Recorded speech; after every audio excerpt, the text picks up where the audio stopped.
Estamos saudando a todos os irmãos e amigos do Portal EBD com a paz do nosso Senhor e Salvador Jesus Cristo. Esta é a leitura diária da quinta-feira, dia 21 de março de 2024. Nós estamos no primeiro trimestre estudando sobre o tema O Corpo de Cristo, Origem, Natureza e Vocação da Igreja no Mundo. Lição número 12. O papel da pregação no culto. A leitura indicada para a nossa meditação de hoje está em Atos 8 e 5, e seu título ficou da seguinte forma: Pregando a Cristo em todo tempo e lugar. Está escrito assim na palavra de Deus: E descendo Filipe à cidade de Samaria, lhes pregava a Cristo. Amém. Louvado seja o nome do Senhor pela palavra de Deus. Não é verdade, meus amados irmãos? Por quê? Porque a palavra de Deus nos ensina todas as coisas, não é? A palavra de Deus aqui nos mostra então a necessidade de pregarmos a Cristo. Aqui nós estávamos, quando nós lemos em Atos, nós estávamos na seguinte situação. Depois do Pentecostes, a igreja começou a crescer e cresceu exponencialmente, e também iniciou-se ali a perseguição contra os cristãos. Na sequência, nós temos o martírio de Estevão, né? E a partir ali da morte de Estevão, a perseguição contra os servos de Deus aumentou muito.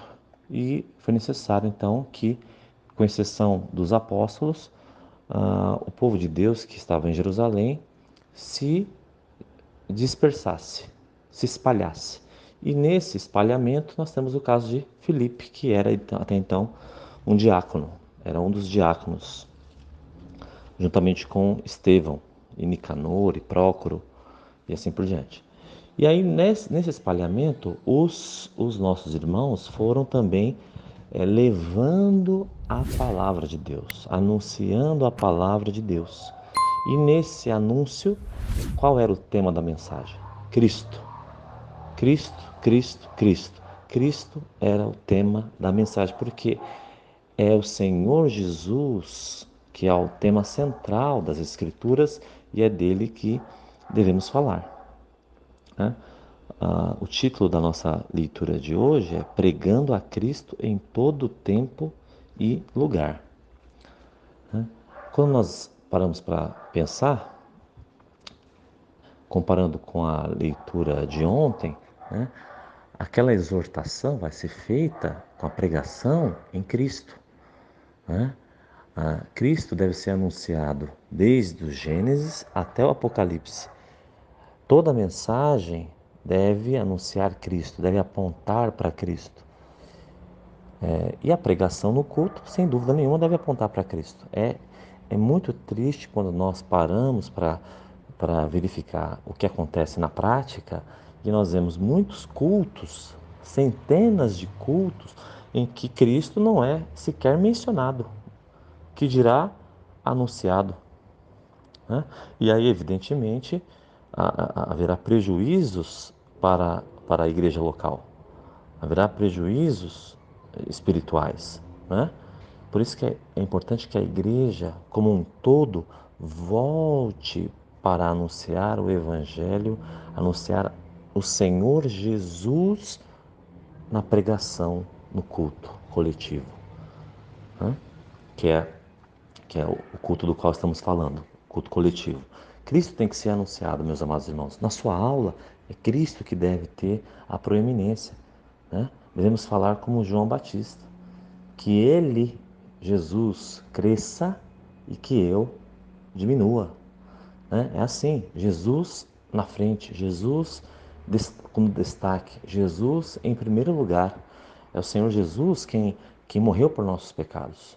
É o Senhor Jesus que é o Rei dos Reis. É o Senhor Jesus que é o Alfa e o Ômega, o princípio e o fim. É o Senhor Jesus que é o Cordeiro que foi imolado. É o Senhor Jesus que é o servo sofredor. É o Senhor Jesus que é a rocha ferida. É o Senhor Jesus que é o bom pastor. É o Senhor Jesus que é a porta das ovelhas. É o Senhor Jesus que é a luz do mundo. É o Senhor Jesus. Senhor Jesus, Ele é o grande mestre. Ele é o grande eu sou. É o Senhor Jesus. Jesus do início ao fim.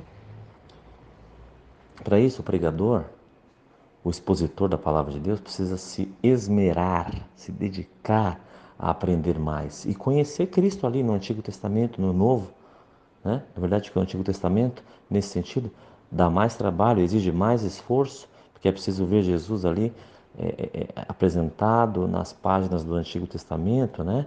Que são sombra dos bens futuros. Cristo é a luz, Cristo é a, a resplandecente estrela da manhã, né? Dá mais trabalho, mas é necessário. Então, se quer pregar no Antigo Testamento, é preciso estudar mais ainda, para se encontrar Jesus e expor Jesus e falar de Jesus na pregação, né? Nós estamos falando de pregação, mas evidentemente o assunto Cristo se estende a qualquer prática da igreja, qualquer prática. No testemunho, quem deve aparecer é Jesus, nos hinos, quem deve aparecer é Jesus, e na pregação, então, nem se fale. E aí, de novo, eu retomo aquele hino 192 da nossa harpa cristã, chamado Pelo Sangue, né? Após o refrão, na segunda estrofe, na verdade, na terceira estrofe, a última estrofe, o cantor sacro vai dizer o seguinte, vai perguntar: és um grande pecador? Eis aqui teu Salvador. Tema do bom pregador, o Calvário.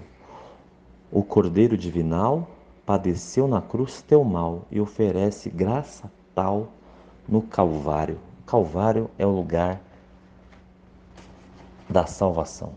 Isto é o lugar onde o Senhor Jesus nos trouxe a salvação, nos providenciou a salvação. O Calvário, portanto, é uma metáfora da salvação.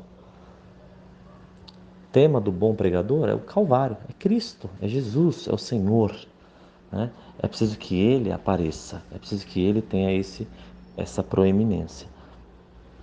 Afinal de contas, se uma pregação não der conta de apresentar Jesus para os ouvintes, para os participantes, para os presentes, né?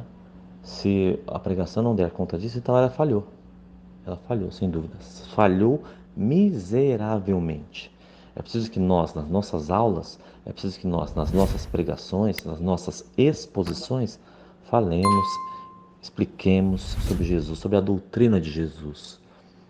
Então, sobre quem é Jesus, sobre qual é a obra de Jesus, sobre o que Jesus oferece, sobre qual é o ensino dele, sobre o que Jesus exige, sobre o que o Senhor Jesus requer de nós, né?